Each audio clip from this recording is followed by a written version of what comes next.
Stugotz here. I've said it before and I'll say it again. I love a good gummy. Whether I'm on the golf course or winding down after a long day of carrying the show on my back, all I need is one good gummy to help me totally relax. And now, thanks to my good friends at CBDMD, getting Delta 9 THC gummies shipped directly to your door is not only possible, it's easy and affordable. How about that? Every CBDMD Delta 9 gummy is packed with 10 milligrams of THC per gummy, and let me tell you, buddy, they work. CBDMD also has Delta 9 microdose capsules that feature 1 milligram of THC, so it's easy to enjoy them whenever, wherever. And listen, I know it's easy to get confused with all the different Deltas out there, but Delta 9 THC is the same good old-fashioned THC we've all known and loved for years. To learn more about Delta 9 and everything else CBDMD has to offer, just head to cbdmd.com/Dan. Once again, that's cbdmd.com/Dan for information, education, and the best damn gummies you've ever had. Must be 21 years or older to purchase Delta 9. This is the Dan Le Batard Show with the Stugotz Podcast.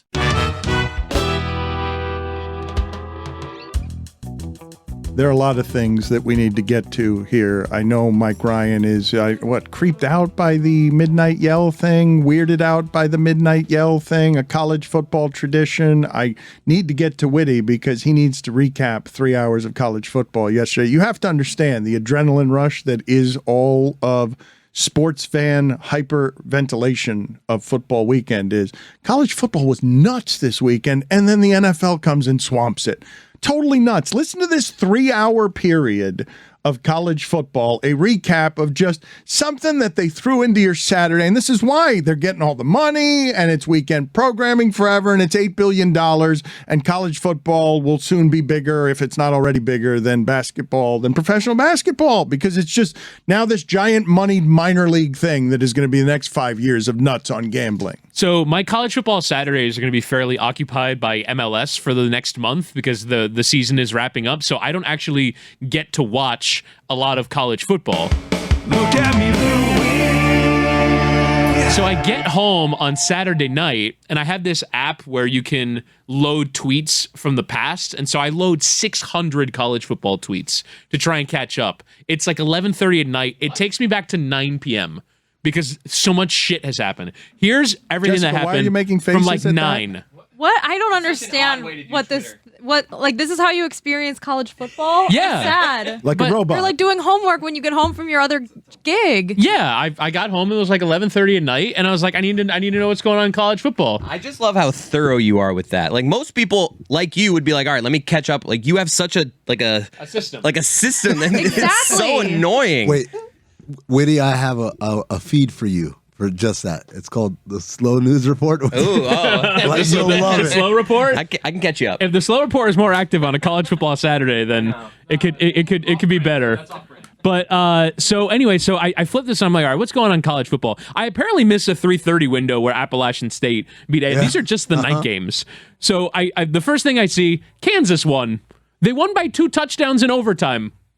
That's not possible. How did that happen? A defensive return? Yeah, it was a pick six. They won 55-42. They did not have to return it, but they opted to. So Kansas, who I think has like 6 FBS wins in the last 6 years or something, they're off to a 2-0 start. Kansas might make a bowl game this year. How about that? Holy Cross won on a Hail Mary. Yeah.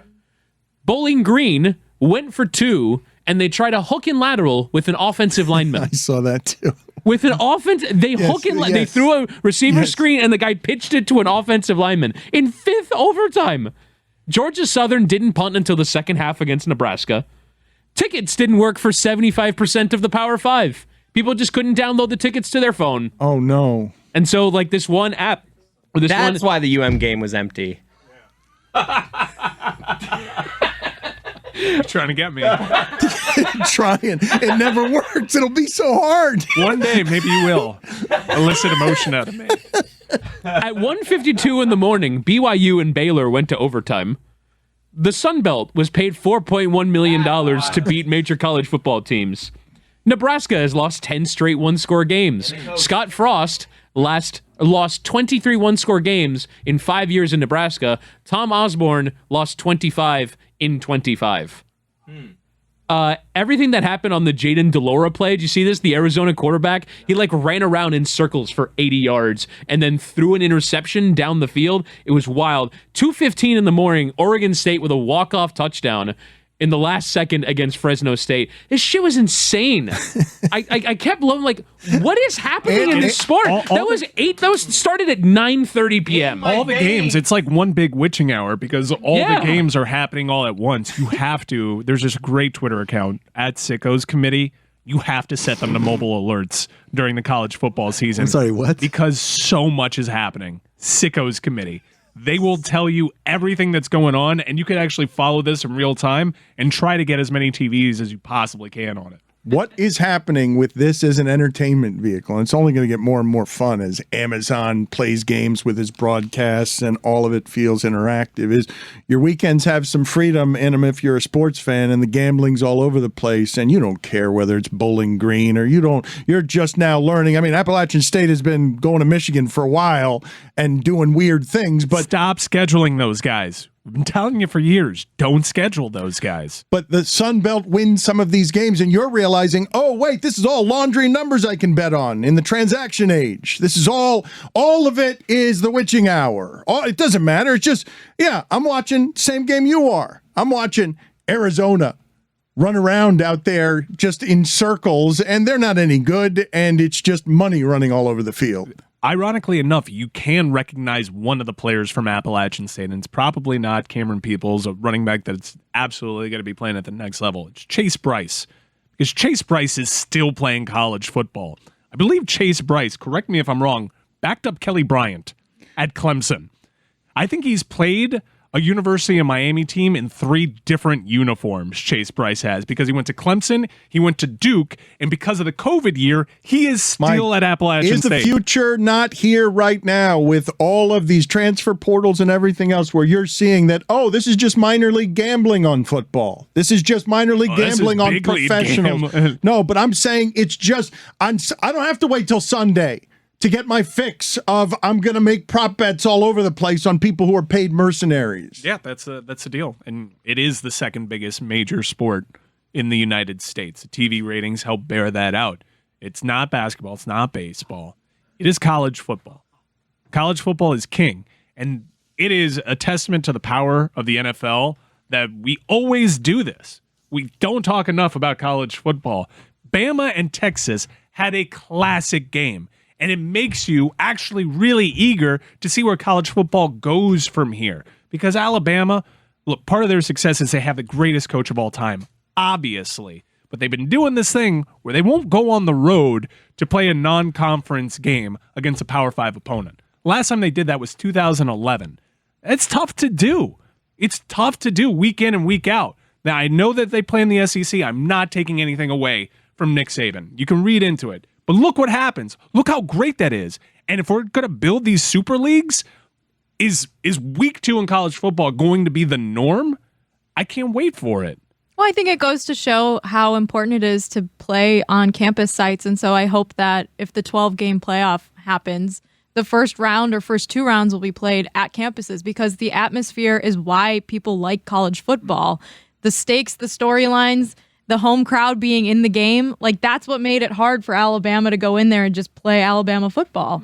You can't just, take that for granted in college football. That's why people love the sport. We haven't talked to you since you went to the Backyard Brawl, which started the weekend off, but you're about to, if this is the content of the future that everyone values and the content of now that everyone values because the NFL is king sport and the witching hour can't be stopped and all of the streaming services are going to feud over the right to air football games. Of course, Saturdays, now that they're moneyed and part of the transaction with $8 billion conferences is going to be the sugar of, now you can do it all weekend. Now you can care about crazy football results that are just uniforms running around because gambling has gotten so big and the entertainment of fantasy and the love of numbers and the ability to make money off the numbers. It just becomes like more. It's only going to get bigger, and I wonder if the news cycle will ignore it the way that it does typically because the NFL just swallows it, and we in the media can't help but go to how awesome NFL Sunday was. You can't really do the fantasy sport aspect with it, and you just have just this huge bender of football over the weekend. But I really do hope people pay more attention to college football and some of those traditions that people gravitate to that make it just a little bit different and a lot kookier, because you have really weird cultures that embed themselves into this and are powerhouses, such as Texas A&M. Well, let's talk about this cult for a second, because explain to people the history of the Midnight Yell. Explain to them, and Arkansas is the creepiest one. We're in agreement, The right? Woo Pig Suey? No, I would say Texas A&M. Midnight Yell. No.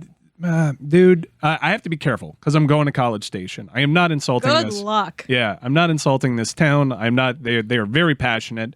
I had no idea what Texas A&M was until I sat in one of their sections at the Orange Bowl, and this was before social media, and I did not know about, like, are they a military school? That's not a military school. Do they have an ROTC program? Why is everyone dressed in white? Why it Like was a cult? It's very weird. Like, why are the cheerleaders doing guns? Like, I don't understand any of it. And if you do misspeak, by the way, they will be in all of our mentions today. Yeah, They're let's very try to be proud careful. and Let's do loud it. fan base. Let's have fun. Well, No, thank you. no. There he is. Bad judgment of Amin again, don't- making an appearance. don't put me in a bad again. spot There he because- is. Will you look at him? Amin. Every color, every color in here is so bright. Yeah. I mean, so bright, so go vibrant. Go Don't sit send me outside. back there, Go please. sit outside. Don't send me back there. Go sit outside. I can't take it. You're doing a different show than the rest of it. I've had a needs lot of to, coffee. I know. It needs Drink to some stop. water. It helps. I tried. It needs to stop. So thirsty. I'm So they cottonmouth. they do the Midnight Yell in College Station, which is basically a practice for all the chants. Get out! A practice for all the chants that they're going to do at the game in a couple hours after the Midnight Yell. Mike. Speak louder. So He says he wants to hear your story. He does.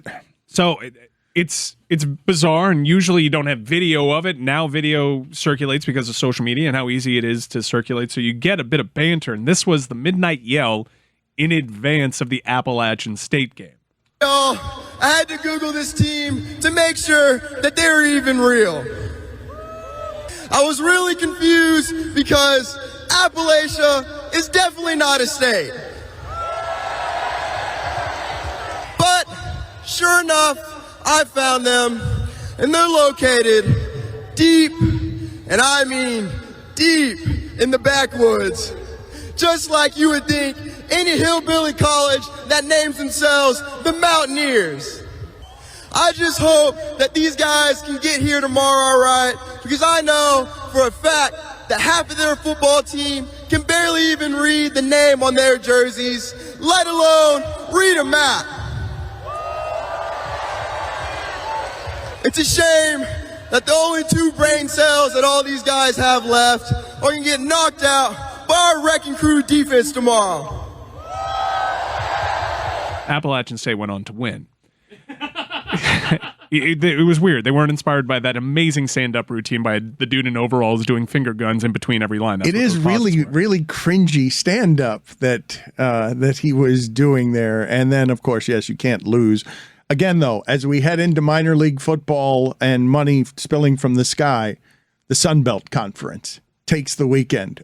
We're gonna just ignore? We're gonna talk about the NFL and the Mariota-led Falcons because we must, instead of sort of celebrating what's coming for Saturdays. What I'd like to talk, because I had an opportunity to go to the Midnight Yell on Friday, and I'm not going because I number one, it's just not a good place for me. And number 2 is I was kind of worried as where it might go. And hearing how people in College Station, Texas, talk about Appalachia, how do you think they're going to talk about Miami? I can't wait. Yeah. I mean, please, I want stand-up branded comedy coming out of Texas A&M. Are we afraid that they are indeed culty in spirit? They're the kind of fan base that if you call a cult, they'll just tell you, plain as day, yes, we are. And you think that you're insulting them, and they'll just, yeah, no, we're absolutely a cult. I have nowhere to go after that. It's very disarming. We got passionate fans. That sounded like Bane. We've got passionate fans. Very different. No, it didn't. Okay, let's do the This F1 is Sean minute. Connery now. Let's see. She's hopped up on coffee too. Is the problem? Just like Amin, she's yes. Okay, let's do the F1 minute under these circumstances with you jacked up on coffee. It was a big F1 weekend. Look out! Here comes Jessica. Watch out now. Dan, we've got 3 F1 minutes in a row because I didn't do one after the Belgian Grand Prix because that was the day that Zach Carper watched 2 Aubrey Plaza movies. So, Oh, she is having a moment right here we now. go. The summer break, Belgian Is Grand Amin Prix, wearing a Hall Dutch & Grand Oates shirt? Prix, and the Italian Grand Prix Formula 1 minute. During the break, Sebastian Vettel retires. Fernando Alonso is going to Aston Martin. Oscar Piastri is going to Alpine. No, Piastri is going to McLaren. Ricciardo is out. 2023 seats are up for grabs in Williams and Haas. Spa grid penalties. Sunday at Spa, Lewis and Alonso collide. Lewis is out. Valtteri and Latifi are out. Ferrari is on plan Z by lap 10. Max Verstappen overcomes a grid penalty to win the race. In Zandvoort, Verstappen wants to win his home race. Lewis Hamilton has hot tires in a lead, but Yuki Tsunoda's seatbelt is broken, and a virtual safety car gives Verstappen a chance to pit. Bottas retires late, and the best lad, George Russell, pits. Ferrari forgets a back tire. You need 4. Lewis's best chance to win of the season is in shambles. Verstappen wins another one. The final weekend of the triple header is in Monza. More grid penalties, but no one knows who's going to start where. Good one, FIA. Leclerc takes pole position. Verstappen is P7. In Ferrari's home race, it's theirs to lose, and they will. Daniel Ricciardo is racing in a hot seat for 2023, but he has to retire his car. 5 laps to go. Will we get a safety car? Will the race restart? The safety car is deployed, but the race will end under a virtual safety car. I did not know that could happen, and neither did Michael Massey. With only a handful of races to go, Verstappen can clinch in Singapore and win his 2nd Drivers' Championship. That's amazing. You got a timer in your head.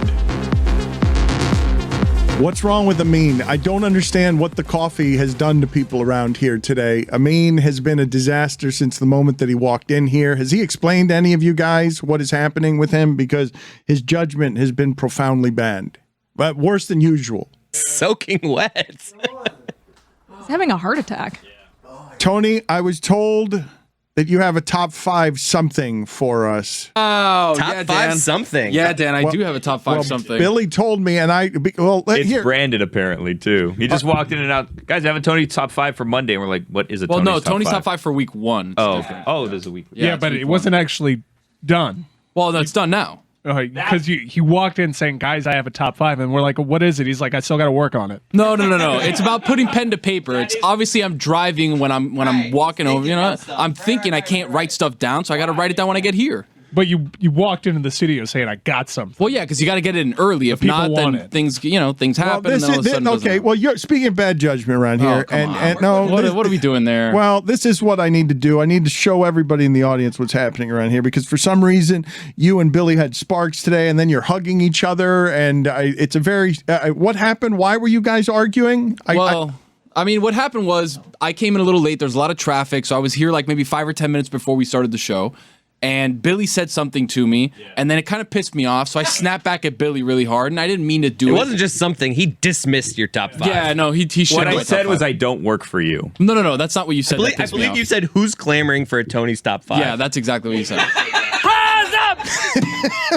Which then I replied to him, "Nobody cares about anything you do." All right, and I felt bad about that. We got off to a good start this morning. Okay, so Chris, I'm a different person during football season. I'm telling you, like the next 4 months, like don't be anywhere near me. Is this useless sound? Oh, Is this a useless sound montage? is that what's happened? We have Is the- 8,000 people working here now, but I'm still doing useless sounds. no resentment there at all. People are clamoring for you. You have to do it. Sorry.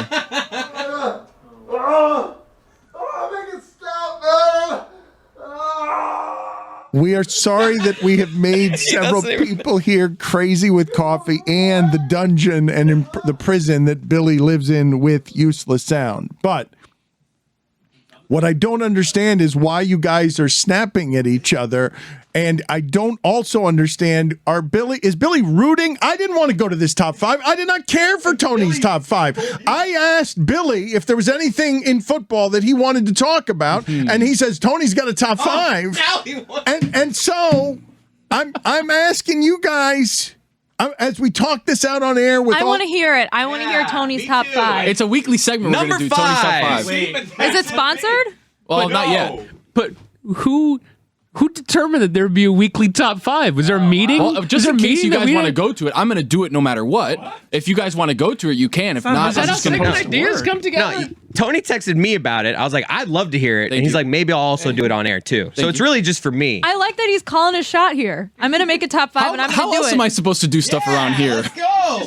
Tell me that you want to do something and we can discuss it. He is right now. I just did. But he also told Billy in the garage, and Billy snapped at him, and then they were hugging each other. I don't understand the resentments that are growing through Tony wants to do a top 5, and none of us trust him to do it. It's a great top 5, Dan. I don't know what Does you're anyone trying to say here about it. trust that the top 5? I have an idea. We let him do it this week in this room. We'll vote on if he gets to do it. No, for the that's rest not. of the That's season. There's not. 5 of us in here. But we not also good. didn't vote on him doing it this week, so he's just But going to he's come back next He's gonna week. do it this week, and we're gonna decide. Huh. And if it's really good, Tony, we'll all vote yes. That's fine. I'm gonna do it no matter what. It's gonna be me screaming into the void Well, for but this- 17 but is it weeks. just You already fine. got one yes with me, buddy. No, Thank but you. You're a good He hasn't done teammate, it Chris. But here's the problem. Okay, I've got a show to do, and Tony's judgment tends to be bad. And right now, Amin's playing a good deal of defense, and Jessica can handle her coffee very well, obviously. And Amin can't handle anything because he's been useless today. As Stugatz, incidentally, texts me from campus. Okay, this is the Stugatz we're getting today. If he's telling you, Dan, I'm texting from campus, I don't think he's there. Okay, fair enough. But this is what he's been doing How because many times does one take their daughter to school? there have been like 7. It's the new lacrosse mitzvah. Is that what's happening? Yeah, he's had to move his daughters into school 7 times. Also get ready because he told me that Northwestern is trimester, so this is going to be a 3-time-a-year occurrence, I think. He's the best. That's just for one of them, then semesters for the other. So it's at least at 5 times a semester. He is claiming that he is pointing finger guns at students that he is trying to keep away from his daughters because he's very popular on campus and the kids know who he is. He just told a baseball player to keep it moving, and that this dorm room is the dorm room he has heard where everyone strikes out. So he's wandering around insulting college friends of his daughters to keep everyone away from them being maximum Stugatz. He also had a horrible idea earlier that he pitched to Jess, which was he wanted to pay a football player NIL money to be his daughter's security guard. And we're like, I don't think so, Stugatz. He wanted to ask Pat Fitzgerald and Stupidity if he could get like one of his most trustworthy players to like be a guardian over his daughter. And I was like, well, have you asked your daughter about that? And he was like, no, I'm asking Pat Fitzgerald, buddy. And I was like, well, maybe you should talk to your daughter before you do the overprotective dad thing. But what am I to judge? My daughters, no one wanted to mess with Jimbo's daughters when they were in college. Didn't get a lot of support there on I'm that. sorry. I'm looking up at the screen right now and getting very distracted by Amin. This is like, I don't know Everyone's what's... been a good teammate here because I'm now longing for Tony's top 5. Stugatz here. I've said it before and I'll say it again. I love a good gummy.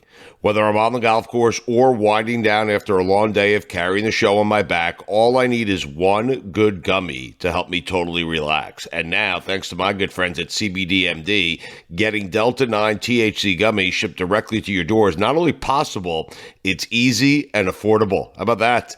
Every CBDMD Delta 9 gummy is packed with 10 milligrams of THC per gummy. And let me tell you, buddy, they work. CBDMD also has Delta 9 microdose capsules that feature 1 milligram of THC, so it's easy to enjoy them whenever, wherever. And listen, I know it's easy to get confused with all the different Deltas out there, but Delta 9 THC is the same good old-fashioned THC we've all known and loved for years. To learn more about Delta 9 and everything else CBDMD has to offer, just head to cbdmd.com/Dan. Once again, that's cbdmd.com/Dan for information, education, and the best damn gummies you've ever had. Must be 21 years or older to purchase Delta 9. Dan Le Batard. Shane Battier's gone and Dwayne Wade goes. I'm not sure what's going on with the culture. Sinking ship. Stugatz. They realized Spo's never leaving. You know, I feel like, what's his name had a... Good start. Keep going. Just keep Good. No, fight through it. No, let's just end the segment right Fizdale. there. This is the Dan Le Batard Show with the Stugatz. We are presented by DraftKings Sportsbook, an official sports betting partner of the NFL. Download the DraftKings Sportsbook app today and use code Dan for a special offer when you sign up. That's code Dan, only at DraftKings Sportsbook. Number 5. What is the list? There we go. All right. Dan, the top 5 is Tony's top 5 from the NFL week. Things that I loved during the NFL weekend. Let's go. Give me a second to dress this up. Okay, because in true Tony fashion, he was like, "Hey, can I have music for this?" I'm like, No, I just said, hey, do we have NFL films music? What is happening? No, you know what? Explain this to me. Let's take people behind the curtain here. Hold on. Number 5. Dano, looks like Patrick Mahomes is doing just fine without Tyreek Hill. That's good. I get it. That These one. are going to be bad. I get it. That's a great one. That is great. That is the best analysis I ever heard. Well, no, hold on. I got a little bit deeper analysis. That's right. Can I pick better music? Yeah, you can. This is not working. Okay. Hold on. All right. I'll save the analysis. I'll save the analysis. Yes. No, that was what we don't need any more. There's more. You're going to elaborate on what the Chiefs were just doing? a little bit. No, just a little bit. Okay. But I'm going to wait for Mike. I like it like that, though. The crappier, the better. Who's sponsoring it? Nobody. No one's asking. Nobody yet. Not a person. Chris Cody. Depending on how it goes. Wait, hold on a though. second. Personal sponsorship, NIL deal. Hold on a second. Well, Tony, are you still doing TV stuff or no? What do you mean? Like video stuff? Because Yeah. Stugotz isn't here, so his weekend observations. When Miller Lite needs something. Oh, Miller Lite would Maybe love Miller this. Lite Maybe wants I your can change top and 5. make it a 6-pack. Yeah, but okay. A little 6-pack but of Miller Lite you got for to you put the guys. logo on What the about that, screen. Dano? Do you still work in TV? Put the logo on the screen. Yeah, okay. Danny, can you put the logo on the screen? Okay, yeah, it's somebody else's job to make him a star. Tony, on behalf of Unearned Entitlement, number 4. No, number 5 still. Number 5 gets a 6-pack. I'm trying to move it along. Yeah. It's a 6-pack now. I like number 5 as the Chiefs are just going to be fine. Okay. The Cowboys are in trouble, Dano. NFC East all 1-0. The Cowboys 0-1. Dak Prescott out for a month or 2. Not good. I like this segment. Number Number 3. The music's not The right. music's no Okay. good, but The I music's do not like the right. segment. I like the Thank you. We're missing the logo too. Is that a vote yes from Dan? I mean, We're halfway there. so far. I got a couple. No, I got I'm just a couple. blindly picking a song called Stadium Somper. I feel like this Ooh, is I like the that. one. Yeah. The sports songs on APM are never what you hope they're going to No. be. You got to look Let's for see other this one. stuff. This is for number 3. Okay. Oh, Kind of funky. we're back. It's Footloosey. Number 3. Carson Wentz is exactly who we thought he was. He really is. He really is. I The mean, most buy-in looked from good. Dan. This is an upset. It looked good, and then he threw back-breaking interceptions to a linebacker, and then they still won. Who knew? The reason I'm giving him the most buy-in is because he is saying only the most obvious things. This is like a Bayside Tigers football montage. You like it, or you want a different sound here? It's Do you not want- working for me. I was All thinking right, this another was one more then. like when Saved by the Bell was working at the beach for the summer. Go ahead and choose another one. We'll keep doing this on the fly as we work out the kinks in this not sponsored segment. Not yet. There's one called Stadium Fever. Should I try that? Yeah. All right. It's what I had on Saturday. That's what everyone had on Saturday. Ooh, yeah, this one's good. This is a high school football highlights montage Number 2. on a cable access show. Actually, I think this is just Motley Crue. Number 2. Justin Jefferson and Jamar Chase are unguardable. I mean, Dan, have you seen them? I am, yes, Have you seen them? I have seen Okay. them. Did Yes. you see the play where Jamar Chase ran him in the middle of the field and nobody was guarding him for like 55 yards? He just ran into the end zone basically. Yeah. Justin Jefferson had more yards than anyone, like second quarter of that game, because he strides like a sprinter, not seen in that uniform since Randy Moss. I don't know how anybody, how any human being on earth covers what that guy does. He's the best wide receiver on the planet right now. Joe Burrow had some amazing weapons in college. Yeah. That was a little outside looking in. Joe Shiesty, maybe made by Jamar Chase and Justin Jefferson. That was just a little part of the 6-pack. Okay, didn't like that. Okay, number Just 1. keep it the most obvious. Joe Shiesty. Did you ask who Joe Shiesty was? Joe Shiesty. Joe Burr? What? Joey B? What are we doing? Guys, what are we doing here? Music was You don't know Joe's Yeah, 4-pack nicknames? next time. Okay, bad judgment. The nickname, I There's don't. a song I called think- Exit Velocity. I think Should that do might be a slur. Is it his nickname? Let's go ahead with Wait, number. what? Yikes. Number one.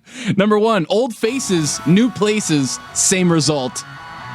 This is another top 5 within a top 5. You ready for this? Devontae Adams, 10 for 41 on 17 targets. Tyreek Hill, 8 for 94 on 12 targets. A.J. Brown, who was amazing, 10 for 55 on 13 targets. Baker Mayfield sucks in 4 starts on opening days, got 6 interceptions. Allen Robinson, 1 for 12. Old faces, new places, same results. Good top 5 right there by Tony. You're a good team player, Chris. that's There, really he has good. no So now other. do we Every vote? week. He has no other should team talk up the players. music And Billy, next time. Billy, you're actively playing defense against Tony Rising in this company. I've noticed it. And you hug him, but it's an insincere hug. You are. No, I felt sincere. Tony. Nobody wanted that segment, and Billy threw you to the wolves. I mean, no. I said no one wanted the segment beforehand, just in case it went poorly. Yeah, that's a good job. I don't want to see a public execution. No. You know what I mean? No one wants to see that. Neither Yeah. did I. Luckily, the UFC stopped it. I mean, Hamza would have absolutely torn apart Whoa, Nate whoa, Diaz. whoa. Torn him apart. This was a football segment. Just saying. I got a couple UFC thoughts too, Dan. If you want those. Yeah, get his music, Top Mike. five? Get his music. I don't have a top 5, but I do have one glaring. get this music. Yeah, One glaring. Hang on, I gotta one get glaring music. observation. Yeah. There's a song here called "One Last Match." Ooh, that's good. Last man. I don't think it has words. It's by Chris. All right, you just sing lyrics while this is going on. Go ahead, feel free, Chris Cody. Do it as Harry Carey. One last match. Okay, so one last match. We had obviously the UFC 279 was destroyed when Hamzat Chimaev missed weight by 8 pounds. All of a sudden, they shuffle up the card. We've got Tony Ferguson, a legend, versus Nate Diaz, a legend, now fighting for the first time. This fight was probably great 9 years ago, but alas, we have it this year. And it looked like 2 uncles fighting at a cookout. That was basically it. 2 uncles that took their shirts off and said, you know what? We're fighting each other. And that was it. That's my glaring observation, Dano. Okay, I'm leaving. See you later, Mike. I don't know if Whittingham is also leaving. I think at this point, Tony is actively repelling the entirety of the show. Is Amin okay? I don't know what's going on with him and his judgment. It's bad under all circumstances. I don't think he's making any judgment right now. I want to ask you guys something. I think someone is making a final judgment. Dan, it seems about like Amin. seems like you hire a lot of people with bad judgment. Yeah, Yeah, maybe that's your judgment, Dan. yeah, we are nothing if not a reflection of me in all its dysfunctional forms. That is correct. And it will surprise no one that this comment comes from a concerned listener, because in keeping with a totally messy, wild environment where no one's accountable for anything and everyone, bounces against each other, no one's paid enough grid of death penalties. I will pay another one tomorrow. Tony will pay one. Greg Cody owes one. But we've gone into another sponsored grid of death season, not believing that you guys will actually hold up your end of the deal. Nobody believes it. I'll pay one off this week. I will watch all 3 Lord of the Rings films. Wow. I will do it. I said I was going to do it 2 weekends ago. No one really followed up on it, so I didn't do it. I will do it now. I'll do it by the end of this month. All of these things are harder than you think. Every last one. There are very few punishments that have been easy for anyone. They're all uncomfortable for us. You have liked what Amazon has done with its $1 billion on Lord of the Rings, yes? I've really enjoyed the first 2 episodes so far. It's been way exceeded my expectations. Really? We'll put it that way. Weren't they really high given that it was No. $1 billion expense? Honestly, I had medium expectations. I was like, if it stinks, that's a bummer, but fine. If it's good though, okay, I'm going to be really invested in this thing because I love Tolkien's writing. Is it possible to stink at $1 billion? Yeah, absolutely. I mean, if you totally whiff on what your fans want, then yeah, I think so. I mean, Game of Thrones whiffed on their final season with $1 bajillion. Wasn't that HBO show Vinyl really terrible where they spent a shed? Didn't Martin Scorsese? It was Martin Scorsese, yes. And didn't even finish its first season. There have been some massive expenditures. I guess the one thing that the Lord of the Rings has though is the source material, right? Well, yeah. So I think people who aren't maybe like diehard fans are a little confused about what the show actually covers. So Tolkien, he obviously wrote The Lord of the Rings, which was one book, and then they split it into 3 books because the publisher was like, this is never going to sell. It's 1 billion pages. And then he obviously wrote The Hobbit, which was the prequel to The Lord of the Rings. So all of those films were made by Peter Jackson, first with the trilogy that came out starting in the early 2000s, and then The Hobbit, which was like a decade later or so. And like technology had evolved massively in between the making of those 2 films. So they look really, really different, used like way different film styles, etc. And so then when it came out that Amazon was going to make this prequel to The Hobbit, a lot of people thought that it was going to be based off the Silmarillion, which is probably Tolkien's 4th or 5th most famous book. It's really dense. It's really hard to get through. I've tried reading it. I don't think I've ever fully read it cover to cover, but it's basically the history of Middle-earth and how the world began and the creation story, and then everything that happened up to that with the elves and the men and all the different races. But this is not what the Amazon show is about. The Amazon show has the rights to The Lord of the Rings and The Hobbit and all the appendices from The Lord of the Rings. So they can't actually make a show about anything from the Silmarillion, but they can reference things that happen in the Silmarillion as to how they pertain to The Lord of the Rings. So there's kind of a lot of like questions about what they would actually want to show and like what storylines they were going to follow. And so it's still kind of unfolding. Like there's a lot. The first episode was basically just exposition. You just met a bunch of different characters in a bunch of different places. The second episode got more into like storyline and Did I put and the now Formula 1 minute music hear, under like, this? They're gonna maybe start forging the great rings. Well, the coffee got her too, and here's part of the issue though, because this is what these streaming services have done that's so brilliant is you get a fandom that's this detailed on something, and now they feel like they're making something just for you, and they will have your dollars, as Amazon Prime hasn't gotten a whole lot of people to come over because there aren't many franchises like this one that have an audience of cult members who are so in on the details that every morsel, you better tell this with respect, this story, I care about it. Your $1 billion don't matter to me unless you actually get to the core of how I care about this. These streaming centers, man, they've got your face imprint. They know what you like. They know the algorithms needed. Throw $1 billion at this. You'll get Jessica in 2 episodes. 100%. But I think what I like the most about it looks more like the first Lord of the Rings films in terms of the way that it's shot. You have these like sweeping landscapes. It's Epic. not overly like techie and fake looking. Like the Hobbit was shot at like a really fast frame rate. It looked like very weird and too smooth, and it was kind of hard to watch. This just looks like the original films. It's beautiful.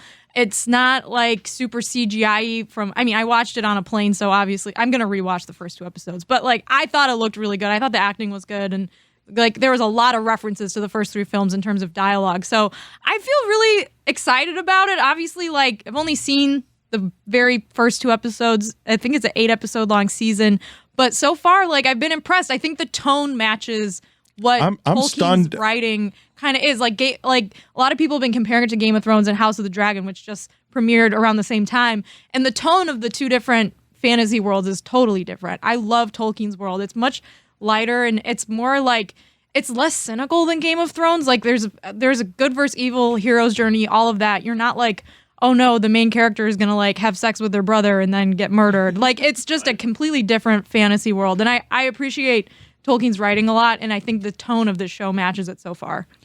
I'm stunned to hear you say that you didn't have huge expectations and that they have exceeded those expectations with the fan that you are of this, because the bar for the discerning on this is, in my opinion, too high. Well, I think like if you have low expectations, you'll never be disappointed, Dan.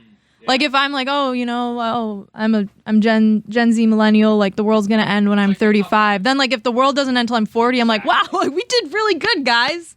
We made it. I learned that Jess is a nihilist. To answer your question, people will be paying off their punishments soon.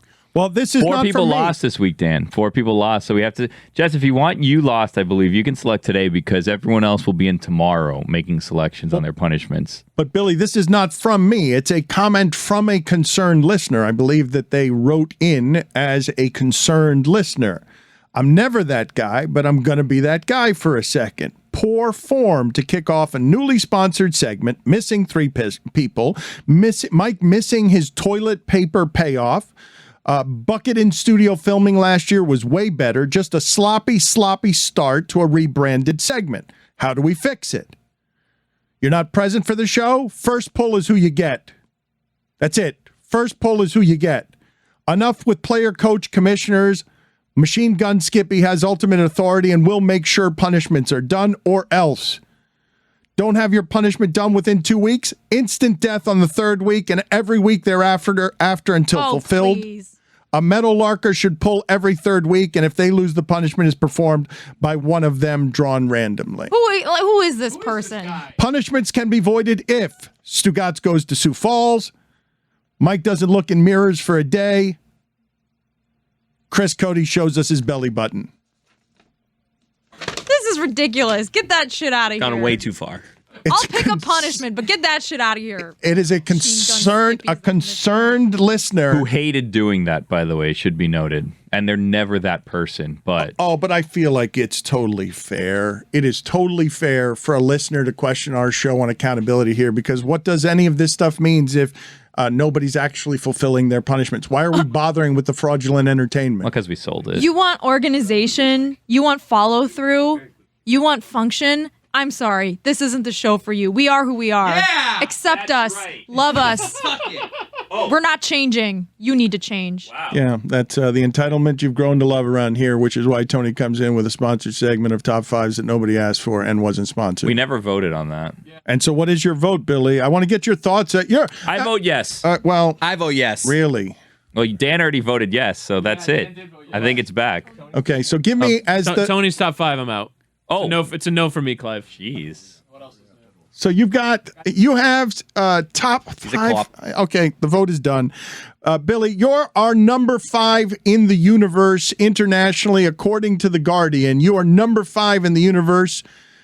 Football Insider. We have spent the entire day talking about football, and we haven't gotten enough of your thoughts. We have not talked to you about the Bills. We've not talked to you about God Bless Football. You and Stugatz on Friday are doing an epic and sprawling podcast that's getting more and more popular. Your thoughts on the Bills. The Bills winning big before Kansas City won big. The Bills looking...